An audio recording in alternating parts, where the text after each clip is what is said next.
me tell you about a friend. It's Craig LeBlanc where the good times never end. Talking Parks and Rec, it's a show you gotta know. Welcome one and all to the Daily Parks and Rec Show.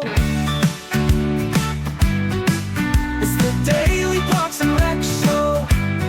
A lot of this stuff is only learned in the field by doing it, because some of the best wisdom is so intricate details. There's so many ways for this entire facilities maintenance side to break. And so, the only way to really get good at this stuff is just to roll up your sleeves, get in there and do it for a decade to really master just one component of facilities maintenance. Welcome to the Daily Parks and Rec Show. Today, we're bringing you an update on our facilities maintenance segment, a show created to give a voice to the often underserved community within parks and recreation. Our initial premise for this show came from countless interviews with directors who overwhelmingly expressed a need for content highlighting the careers, wisdom, and mastery of facilities maintenance professionals.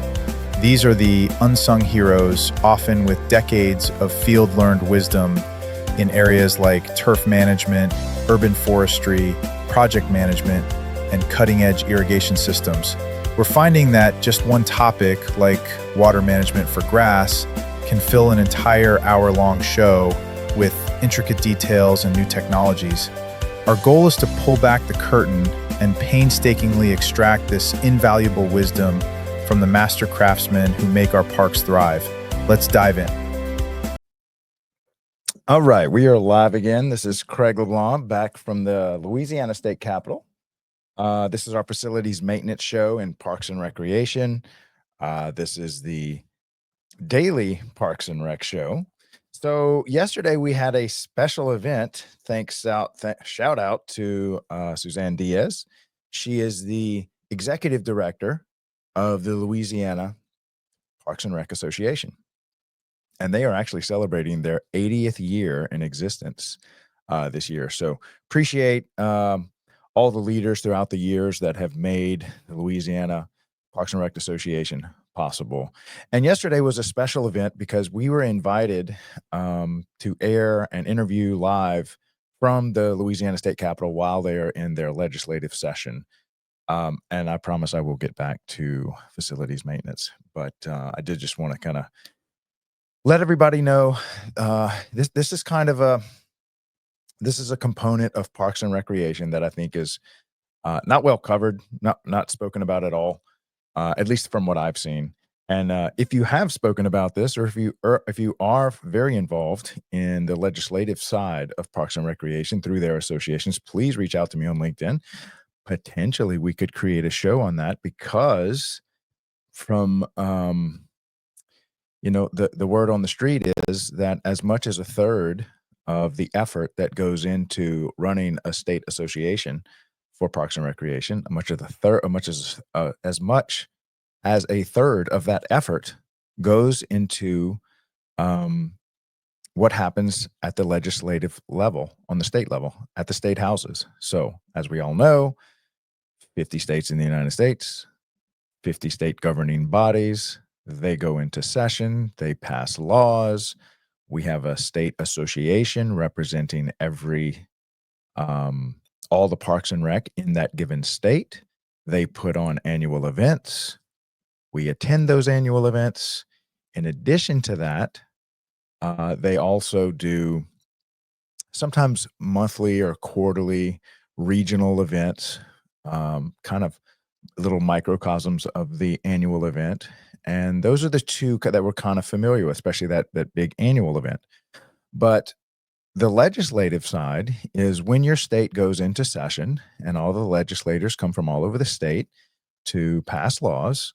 A lot of lobbying groups and a lot of special interest groups and the park systems have a special interest. They are interested in parks and recreation at each city and making sure that favorable laws, or at least laws that don't hurt what the parks and rec systems do, are not passed, or that favorable laws are passed. And so a lot of the state associations, if I'm not mistaken, all of the state associations that I've ever encountered, and I've encountered most of them, have some type of lobbying arm. They have some type of organization around having a presence at some point, uh, representing all the parks put together. Because I mean, let's just be honest. If you're just a little park in a state, and you have maybe 5 to 10 people on your team, you probably don't have somebody that's, you can't hire a lobbyist to go sit at the state capitol and make sure that your industry doesn't get hurt or your little town doesn't get hurt. And so collectively, y'all have to kind of come together. The state associations all are already bringing everyone together for their annual event and for their regional events and networking, to make sure all the parks and recs throughout that state are connected. And through that organization, it just is a perfect fit to also make sure that they have good representation, and that their voices are heard at the state level. And so that happened yesterday. So for those of you that don't know, Louisiana is in session. All the state legislatures come from all over the state. And Suzanne Diaz had the entire rotunda with, I think, 17 or 18 tables, and many cities were there, showing off what they do. A great example, shout out to Jamie Broussard. He has one of the nicest sports complexes in the state that is a huge economic driver for the town of Broussard. And this town is 16,000 people, so not a really big town, but this is a big economic driver for them. And it's just a great example of how Parks and Recreation can bring economy to the locals. And it just provides, not only just keeping their parks beautiful, but keeping their citizens healthy. And that we just want to showcase that here are, 16, 17 cities represented here at the state capitol in the lobby while they're in session, making sure that the legislators are aware of all the good stuff that goes on and can even talk to the directors that are running these programs and these parks and rec facilities. And so anyway, we got invited to that, and we recorded 4 awesome interviews with, and actually, unfortunately, the interview we had with Tanya, we just had a horrible internet connection. That's, I guess, the downside of being in a huge marble and cast concrete state capitol. It was beautiful, by the way. Louisiana has one of the most beautiful state capitals, in my opinion, the most beautiful state capital in America. And it's just because, if my history serves me right, Huey P. Long, for those who don't know, was probably the most charismatic governor in the history of governors. But buddy, he could spend some money, and I think he spent more than the previous 4 governors combined. And one of the things he did was build a phenomenal state capitol that is, I want to say they spent as much money decorating it as they did building the actual building. And so the inside is just covered with Italian marble everywhere. And it's just a beautiful, beautiful structure. So anyway, that's where we have that's where we pass our laws. And so we were there all day yesterday, and then we had a little closing event. So it was at the barracks right close to it, and we were able to just highlight a lot of the stuff that goes on in Parks and Recreation. We were able to talk to a few of the congressmen there. I didn't get to interview any of them because they were on the fly and stuff, but I really enjoyed attending that. And that was the first time I had been to that, even though I'd been invited a couple times. And so if you are in some capacity doing this work for your state association, if you've just been, given the hat of, hey, why don't you help organize this annual event, or, how are you represented? Or if you're a lobbyist that works for Parks and Recreation and representing the community of Parks and Rec at the state level, please reach out to me. I'd love to have you on the show. I'd love to know more about what you're thinking, how you do what you do. What does your year look like? How do you make sure that they're properly represented? What's maybe unique or different about your state? And how, the laws are passed with regards to Parks and Recreation. I'd love to at least do a 1 or 2 shows on that topic. And who knows, we've got 50 different states all having effort in this capacity at the state legislative level. And I think it would just be good content and to help raise awareness as to what's going on and what other states are doing with regards to representing the Parks and Rec at the state legislation level. So, yeah, I think that would be a great show. I think this is good content for us to create. And I've already got a few contacts out there. Of course, I'm very well connected with Suzanne and the team that does that kind of work here in the state. But I'd like to get some other states on here as well on this specific topic. So, all right, had a great time on that. That being said, we'll move on to facilities maintenance. Okay, so facilities maintenance. Let me just so this is kind of an update for those of you that don't know how we came about creating a show about facilities maintenance in Parks and Recreation. The original premise of creating a daily show for Parks and Recreation is to give Parks and Recreation a home to tell their story, to share their wisdom, to make announcements, to raise awareness of what goes on in Parks and Recreation. Started out with the flagship show, which is Leaders in Parks and Rec.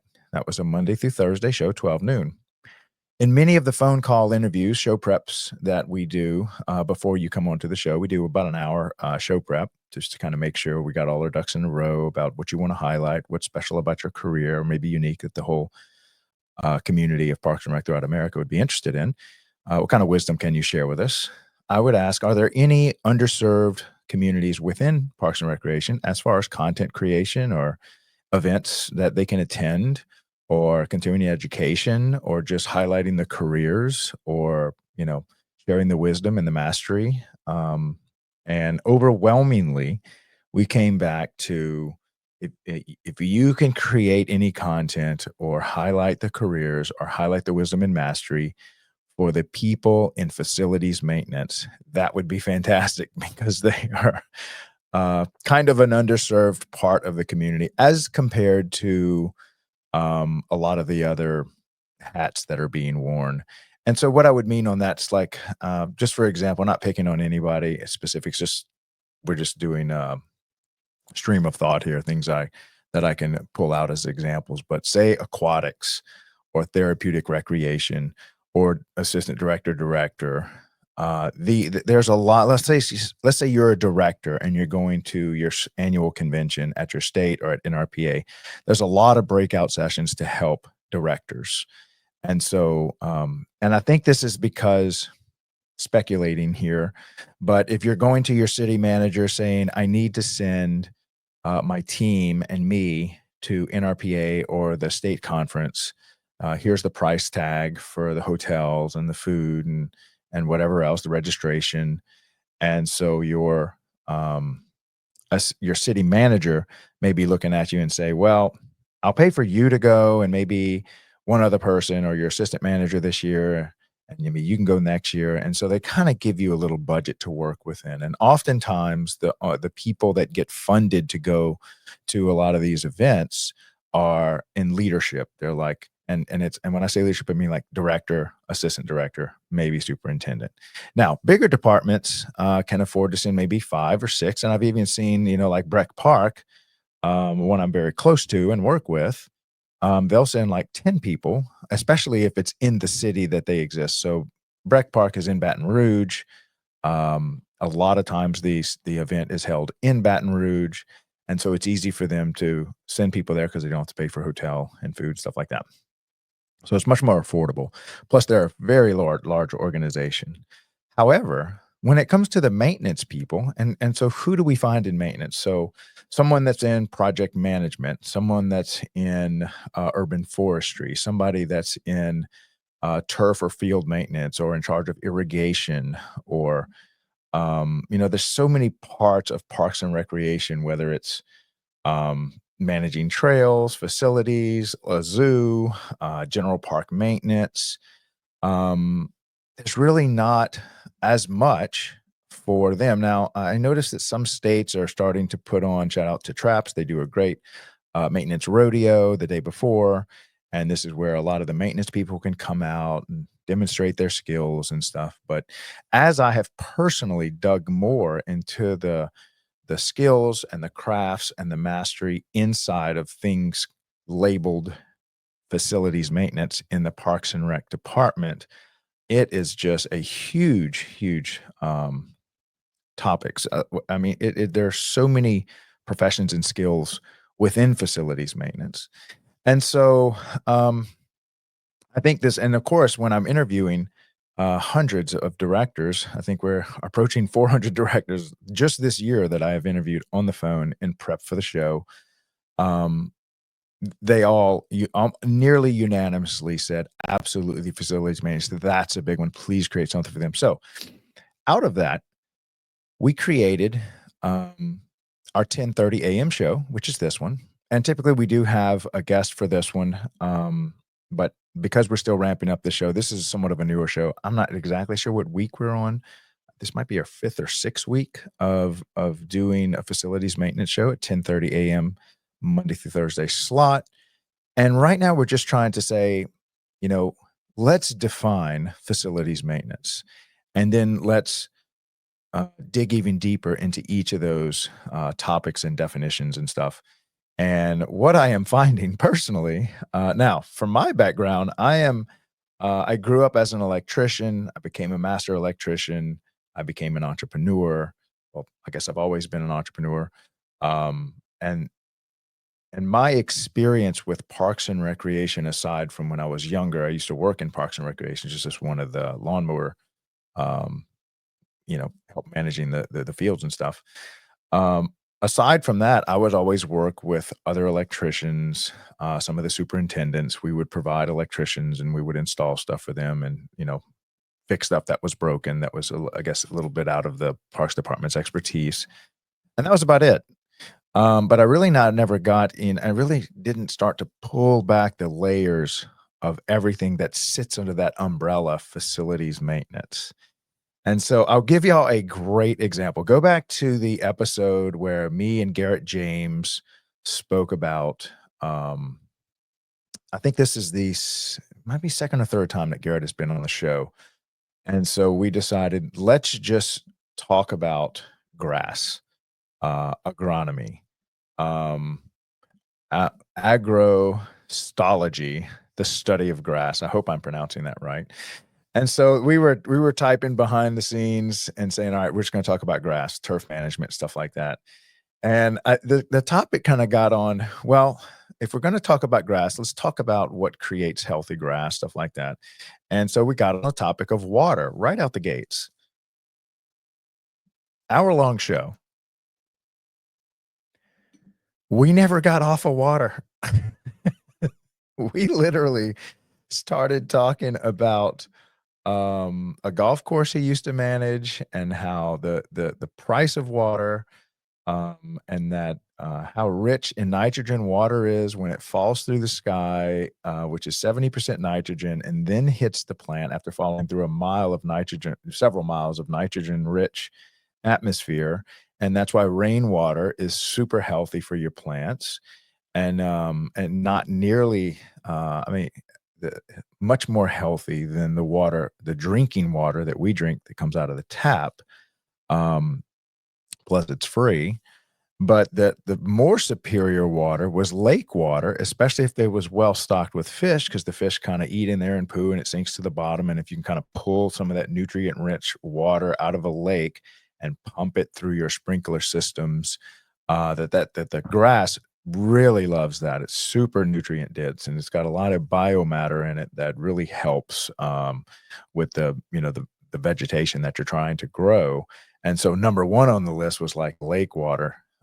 Plus you're not paying the city's pumps and all that kind of stuff. And they're not putting, chemicals in it like chlorine and fluoride and all that kind of stuff, which the plants don't really like that. So number one was like local lake water on your property, that you can kind of maybe dig a big lake and then use that to water the local property. Much more efficient. The second best would be rainwater. And third, and probably the worst, was the tap water, not only because it's full of chemicals, plus you got to pay city rates and that kind of stuff for it. And then we started talking about the irrigation, the different heads, the different companies like Rainbird and Hunter, WeatherTech, the sprinkler systems, the tuning and the timing. Then we started talking about runoff and watershed and drainage and backflow prevention. And we look up and it's like at 55 minutes. And we were supposed to talk about just grass. We briefly got on the topic of water and spent an hour on it, and then realized this is just the water topic is a much deeper topic that has other masters that we can bring onto the show and speak at a higher level on the latest and greatest when it comes to irrigation, sprinkler systems, especially the control systems that can measure moisture in the ground and water until it reaches, you know, the perfect level of moisture. And so if you have some super hot days, you're not just stuck on a timer that waters like whatever, an hour a day. If you got a super hot day, it can maybe water an hour and 15 minutes to compensate for that big heat wave that's coming in. Or if you had a good rain, you don't overwater kind of stuff. And so these are really starting to have, smart watering systems that have much better measuring tools. And it's not just blindly, slopping out an hour of water every day, even though it may need more, may need less. And my point about saying all this is that, as you start to dig into the skills and the level of mastery about one component of turf management, which is one of the things that is up under facilities maintenance, and we've got a layer under a layer under a layer, and at each layer we have different levels of mastery, different companies, different new technologies that are existing on all these different layers. And that's just on the grass. And we haven't even cut the grass yet. We haven't started talking about soil samples and the different types of, what the condition of the soil, the compaction of the soil makeup. What do you do when you have terrible soil? How do you get that soil healthy again? Haven't even talked about that subject. And then we haven't talked at all about the different species and, um, all the different things you're trying to grow and something that's more natural versus something that's maybe more manicured. And this is just on the grass side. And then the previous show, we went even deeper on the subject of project management. And by no means was Daniel is who I had for project management. It was perfect timing, by the way, because Daniel is studying through the project management certification. It's the National PMI, Project Management Institute. I think it's a global institute. I want to learn more about that. If you're listening and you're from that institute, and I'd love to have you on the show to go more in depth. But it is according to Daniel, I think he said it was 4 or 6 4-inch binders of information about how to manage projects, from beginning to end. And he's taken this test like in a month or so. Perfect timing for us because it's all fresh in his head. But if anything, it just kind of opened up my eyes to all the skills and mastery it takes to run and keep beautiful and manage the park system. And many times we only see the surface layer, which is kind of the director, the coaches, the programmers, the volunteers, the lifeguards, the actual facilities like the swimming pool, the playgrounds, the gyms, the big special events. But behind the scenes, we don't see the army of craftsmen that are leveraging decades of experience in and understanding water. And it's like when you see a well-cut, well-kept lawn or well-kept field, and it just looks great. And sometimes you just take it for granted until there's an issue with the water, until the grass starts to die, until there's like stickers and weeds all over the place versus a healthy, field of Bermuda grass or whatever it is they're trying to grow in that facility. And so this show, the facilities maintenance show, could literally spin off 10 weekly shows. I'll give you another great example on, let's just say, urban forestry. So urban forestry, obviously people that study trees, certified arborists, master certified arborists, all the different species of trees, why trees, what kind of trees, when to plant, how many to plant, how to care, where to put them, all this kind of stuff. This is a massive, wide, deep topic. Urban forestry, trees. And I've had, I think, 3, maybe 4 shows just on the topic of urban forestry. And this is, if we had a weekly show just on urban forestry and just brought the nation's masters and true representatives of urban forestry, community forestry, trees, managing all these trees in a city under the Parks and Rec department, we would struggle. We would have to be very choosy to only have 52 1-hour shows a year. It looks like that show would be a great show to produce, to have that. So I foresee that happening. And that's just one topic. Urban forestry is almost like a hidden gem inside of Parks and Rec that almost touches nothing else. If you're working in a parks department under the label urban forester, urban forestry, and you're a certified arborist or a master arborist, and you've got a bucket truck and a chipper and a crew of 2 or 3 men, you do nothing else. This is all you do. You don't help out with, I'm not saying they don't, but the ones I've talked to, they are like full blown, barely able to keep up with visiting the trees, watering the trees, damaged trees, replacing them, planting new trees, um, coming up with the plan to plant another 5,000 trees, replacing, picking out the equipment maintenance and management. It's full time. And it's almost like you've got a full blown tree company inside the park department, and just leave them alone because they have got more work than they know what to do with. Um, and it's a super high degree of mastery, and there are, PhDs that are in charge of these departments, some of these departments. And then all the way down to, it's a part-time job of somebody in the department because they're just not big enough. But the point is, the facilities maintenance show could easily spin out at least a dozen shows. I know we could have a project management show. We could probably have a master planning show. And I know that master planning show kind of sits between everybody as far as leadership, from the stakeholders to the directors, and then the superintendents are really heavily involved in that master planning process. So, but as I kind of pick through all of these, whether it's playgrounds, aquatics, water, turf management, master planning, urban forestry, trades and staff, dog parks, trails, facilities, you name it. I mean, we can just go on and on, even like lighting, general park maintenance, management of teams, future tax, training. Oh my gosh, this is such a big topic. You directors, let me tell you, y'all just gave me a ton of homework. We're loving doing it. And of course, since I was a craftsman myself for decades, this community, this part of Parks and Rec is kind of near and dear to my heart, because I was one of the guys, when I was a young man, with a tool pouch on, working hand in hand with these people as a contractor locally here in South Louisiana. And so spent a lot of time with this side of the equation, and great people that take a lifetime to learn their skills. And I will say this, a lot of the stuff that they learn, it's not in the universities, it's not in the schools, it's not in the certifications, it's not in the ongoing, book knowledge. A lot of this stuff is only learned in the field by doing it. Because some of the best wisdom is so intricate details. There's so many ways for this entire facilities maintenance side to break, almost infinite ways that, you find out why this lighting system's not working, or why that, head in the middle of the field, sprinkler head is breaking.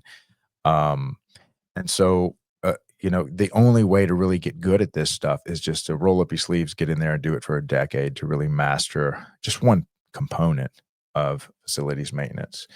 And so, they're sitting on top of a lot of wisdom and knowledge.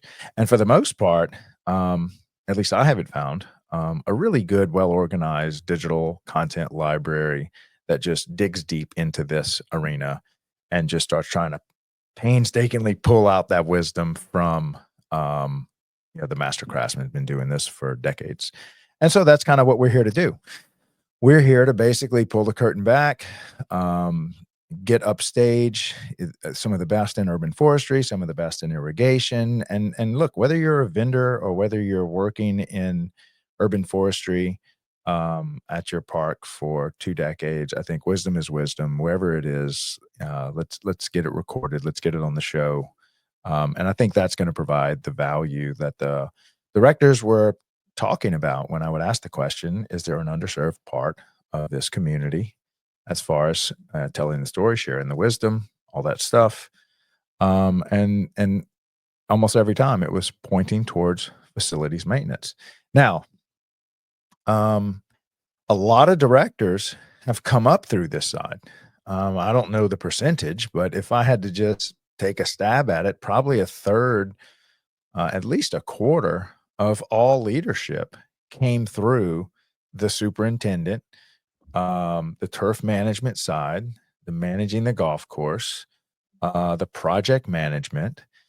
Typically, it's from that facilities maintenance side of the equation that someone will start cutting grass or weed eating as a 15, 16, 17-year-old, work their way up through urban forestry, project management, superintendent, and superintendents many times are selected to be assistant director and director.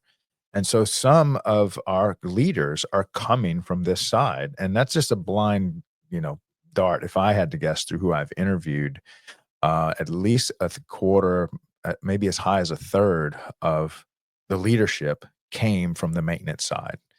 And then others came from programming. They just came from the sports side, came from the park side. But this is a massive breeding ground for future leadership. And even if you haven't, let's just say you came up through the coaching side and the sports side and the programming side, and now you're a director, you definitely have a massive appreciation for what your superintendent does for you and all that he manages and all the craftsmen that you're working with that are on your team on this side. And so, really glad that we're doing this. Really excited that this is an opportunity to cover such a massive side of Parks and Rec, such a complex and great group of people. But yeah, we definitely have our work cut out for us. And I do see this spinning off several weekly shows that have their own brand and their own show. To me, still the best example is urban forestry. I think we're going to have, maybe half a dozen or a dozen urban forestry type shows where we just bring in the masters from all over the country to talk about that one topic, create good content that people in urban forestry can listen to and learn from. Tell their story, share their wisdom kind of stuff. I see that happening in project management as well. That's probably going to be a number 2 if I had to guess. Special events, that could be one in and of itself. And when I say special events, when it comes to maintenance, it's kind of setting up, tearing down, day of, a weekend of, what's going on there. Master planning, same thing as same thing there. Turf management, maybe turf management. That could probably be its own show. That might include water irrigation, soil sample, stuff kind of that. This turf management, man, that's a beast. That's a heavy lift there. That's every bit as complicated as urban forestry, if not probably a little more so. And turf management is a huge side of the work that's done by the Parks and Rec department in general, as far as manpower, equipment maintenance, money spent. If you look at the overall budget, I would say a third to a half of the manpower and the budget goes into facilities maintenance. So it's I don't want to say it's a shame, but it is what it is, that half of the industry is just doesn't have a voice that they should have, according to a lot of the leadership. And so we're here to kind of give them that voice, give them that platform so that they can share their wisdom with each other. And I think build a little online community. And then perhaps, now I'm just thinking, we may want to find who's got the best facilities maintenance rodeo. I know Texas has a great one in traps, but who are the others? Speak up. Find me in the comments, find me on LinkedIn, and let's highlight what you're doing. So I would like to ask the question to the group. In your opinion, all pride aside, who do you think what state association does the best job with something like the maintenance rodeo? and maybe even education when it comes to the facilities maintenance side. Let's kind of throw those names out there, and then our team can kind of go do the networking and find out, all right, hey, let's go reach out to those people, get them on the show so they can tell us what they're doing right, what they've learned, where they came from, where they are, where they're going, so that we can, maybe share best practices when it comes to doing stuff at the state association level for facilities maintenance. And of course, we'll do our part, which, what we're doing for youth sports management mastery. Our Thursday show is to just give a space for youth sports. What we're doing in YPN with the Young Professionals Network, that's our Friday show. Just like we're doing for those. Now, of course, this is a 4-day show, and yes, it's going to spin off some weekly shows. But I think the whole point is we'll do our part to highlight, create digital content that can be accessed 24/7 for that side of the industry. And then we'd also like to highlight, okay, what are the state associations doing about this? Okay, that's all I'm going to say about that. I'd like to take this opportunity to also highlight, in that same vein of logic, the YPN show and the Youth Sports Mastery show. And actually, holy cow, next Wednesday, 1 week from today, we are launching our first podcast for all the leaders in a county, in a whole park system. It's Henry County, Georgia. The name of the podcast is called The Rec Room. And so we're going to have 12 shows a year on Henry County, Georgia, the leadership. This, let me tell you guys, this is one of the strongest whys of a department I've ever stumbled across. This is a great example of how to run a really good Parks and Rec department. They've got very good leaders. They've got very strong whys, and they're doing a hell of a job. And so it's truly an honor to highlight Henry County, Georgia, and help them produce a monthly podcast, so that, we're just going to give them a platform, and let's just see what they say. Let's just see how they do. Let's let them roll it out. Let's let them just show us what they're doing, because they're doing a great job, and we want to know how they're doing, why they're doing it. So that's next Wednesday. So tune in for that one. So in addition to that one, Young Professionals. This is our Friday show, 12 noon. 5 buckets of people is who this show is for. Bucket number 1, high schoolers, 17, 18-year-olds that are undecided in what they're going to do with their life, career, whatever. They haven't really chosen. Maybe they've been volunteering, or they've been coaching, or they've been lifeguarding for Parks and Rec already. They've been camp counselors. And so we have a show for you. If you are one of these undecided, would like to come on the show and maybe have chosen, you're 17, you're 18, you haven't gone to college yet, you're still in high school, you got one more summer that you're volunteering or doing summer camps, please, a couple of you and a couple of your buddies, why don't y'all come on the show and tell us why you chose Parks and Recreation? And, we'd love to do an episode for y'all. That's population number 1. Population number 2, you're in school, you're in college, you're pursuing a degree in Parks and Recreation, and maybe you're participating in one of the internship programs that these Parks and Rec departments offer college kids to come spend a semester with them to have some real world experience. College kids, group number 2. Group number 3, are you teaching these college kids? Are you a professor? Are you a teacher? Or are you a mentor that just feels called to help this group, to coach this group, in these early days? So teachers, mentors, professors, group number 3. Group number 4, if this is let's say you're full-time, you're graduated, you got a full-time job in Parks and Rec. It's year 1, 2, 3, 4, or 5. First 1 to 5 years of being in Parks and Recreation, Young Professionals Network. Now, officially, this is where the Young Professionals Network kind of started. And if you talk to Gabby Vera or Molly Keys, these are the leaders, and Molly Keys is the president of YPN for NRPA. And there's a lot of states that have also started Young Professionals Network at the state level, but predominantly this is those professionals that have been at this for the first 1 to 5 years. And in some cases, they just say under 30. So there's different ways to define it, but the whole point is you're not like one of these 30-year veterans that's, leading kind of stuff. It's you're kind of new to Parks and Recreation. And I think in that bucket, it's not necessarily age. It could also be, let's say you're 35 and you were an accountant, but you've decided to make a career shift and now you're in Parks and Rec. So let's just say you're new to Parks and Rec. This is kind of that fourth bucket. The fifth bucket. Now, this is the bucket I am pursuing with a lot of vigor here, trying to find Parks and Rec departments that have internship programs for high school or college kids that they're super proud of, and that's a regular thing. And let's say every semester. So we have found a few that are some all-stars, but we need to find some more. I want to highlight what you're doing, how you're doing it. What are you thinking? Just basically map out, give us the whole framework for your internship program. We need to highlight this more. This is actually a super rare thing in Parks and Rec in general. So if you're doing it well, don't presume that the other 12,000 agencies are, because I'm telling you right now, they're not.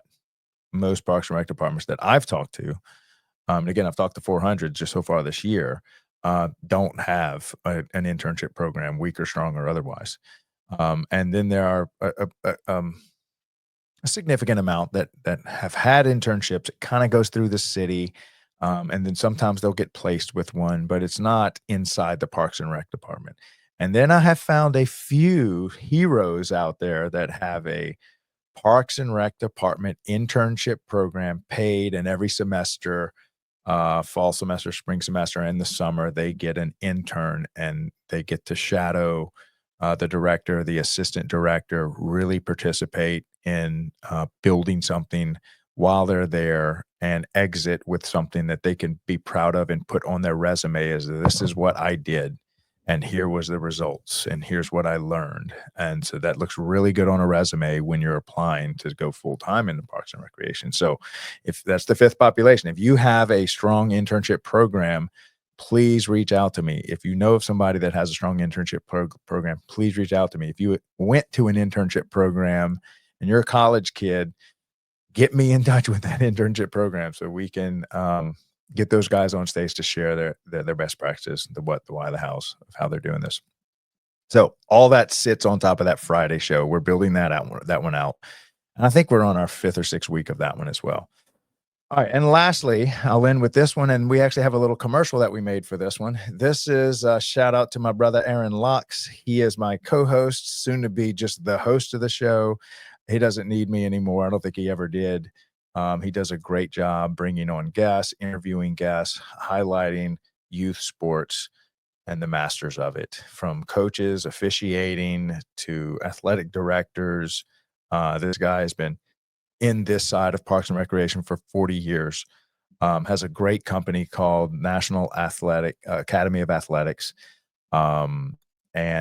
And this guy is so well connected in the youth sports side and is just producing a great show. So our Thursday show, 1:30 p.m. Eastern, every Thursday, Youth Sports Mastery with show host Aaron Locks and all of the guests from all over the country in youth sports. Great show. And we're happy to help him produce that and distribute it across all of our platforms. So that's kind of what we got going on. That's our big update. And we do have a show coming up here in a few minutes, our 12 noon leadership show. Apologize to all the people that we had to postpone or move back. Apologize to Luke and Doug and Donna and Rachel that I had phone calls with and a show scheduled for. We just had this big opportunity to showcase and highlight what goes on at the state level here in Louisiana and help out, raise awareness to LRPA's efforts at the Statehouse. But we're going to get y'all back on the pipeline so that we can bring y'all onto the show.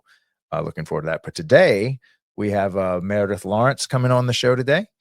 And Thursday we have David Howard. And then we've got a great show lined up on Friday for YPN. Of course, don't forget Youth Sports Mastery every Thursday. That's going to be a great show. All right. So I will see y'all here in a few minutes with Meredith. tune in, and that's in every Monday through Thursday show, our Leaders in Parks and Rec, Monday through Thursday, 12 noon Eastern. That'll be coming up here in a few minutes. Craig LeBlanc signing off with the Daily Parks and Rec Show, Facilities Maintenance Update. Love you guys. See y'all here in a bit. Bye.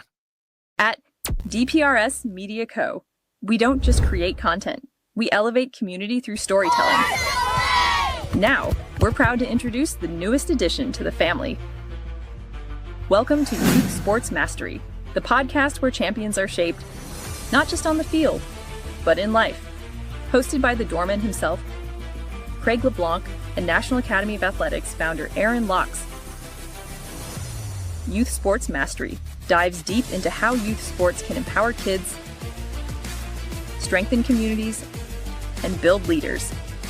From coaching culture to recreation strategy, and from player development to parent impact, every episode brings game-ready insight from the people making it happen. Youth Sports Mastery goes live every Thursday at 1:30 p.m. Eastern Standard Time. Only on the Daily Parks and Rec Show, sponsored by National Academy of Athletics and powered by DPRS Media Co. This is where purpose meets play.